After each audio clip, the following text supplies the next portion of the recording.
അറിയാൻ സാധിക്കും. CCTV ദൃശ്യങ്ങളടക്കം police പരിശോധിച്ച് വരുന്നുണ്ട്. ആരെങ്കിലും പുറത്തു നിന്ന് ഇവിടേക്ക് എത്തിയിട്ടുണ്ടെങ്കിൽ അത് CCTV ദൃശ്യത്തിൽ മനസ്സിലാക്കാൻ സാധിക്കും. ഏതെങ്കിലും വാഹനം ഈ പരിസരത്തേക്ക് എത്തിയിട്ടുണ്ടെങ്കിലും അത് ദൃശ്യങ്ങളിലൂടെ മനസ്സിലാക്കാൻ സാധിക്കും. എന്തായാലും ഇത് കേന്ദ്രീകരിച്ചുള്ള അന്വേഷണമാണ് ഇപ്പോൾ നടന്നുകൊണ്ടിരിക്കുന്നത്.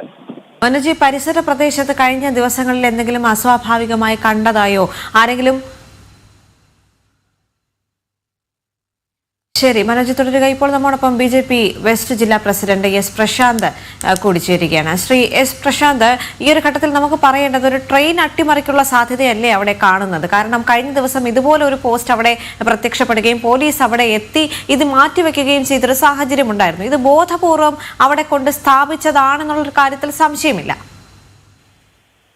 തീർച്ചയായിട്ടും നമുക്ക് അങ്ങനെ തന്നെയാണ് അനുമാനിക്കാൻ കഴിയുന്നത്. കാര്യം അതിനുശേഷം പാലരുവി എക്സ്പ്രസ് അടക്കമുള്ള ട്രെയിനുകൾ കടന്നു വരുന്നതിന് കുറച്ച് മണിക്കൂറുകൾക്ക് മുമ്പാണ് ഇത്തരത്തില് സംഭവിച്ചിട്ടുള്ളത്. അപ്പം ആദ്യം ഒരു തവണ പോസ്റ്റ് വെച്ചു, പോലീസ് വന്ന് ആ പോസ്റ്റ് മാറ്റിവെച്ചു. കുറച്ച് സമയം കഴിയുമ്പോൾ വീണ്ടും അത് വെക്കുകയാണ്. അപ്പോൾ ഇത് വളരെ ആസൂത്രിതമായി ഒരു വലിയ അപകടം ഉണ്ടാകണം, നിരവധി ആൾക്കാർക്ക് പരിക്ക് പറ്റുന്ന നിലയിൽ അല്ലെങ്കിൽ അങ്ങനെ ഉണ്ടാകുന്ന ഒരു വലിയ അപകടം ഉണ്ടാകണമെന്ന് ബോധ്യപ്പെട്ട് ഒരു ടീമിന്റെ ഒരു പ്രവർത്തനമായിരിക്കാനാണ് സാധ്യത. അതുകൊണ്ട് തന്നെ ഇതിനെ സംബന്ധിച്ച് വളരെ ഉന്നതതലമായ അന്വേഷണം നടത്തേണ്ടത് അനിവാര്യമാണ്. കാര്യം ഇത്തരത്തിലുള്ള സംഭവങ്ങൾ ആവർത്തിക്കാൻ പാടില്ല.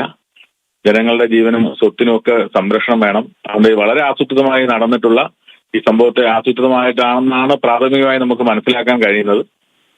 വളരെ ഉന്നതതലമായ അന്വേഷണം ഉണ്ടാവണമെന്നാണ് ഈ ഘട്ടത്തിൽ ആവശ്യപ്പെടുന്നത്.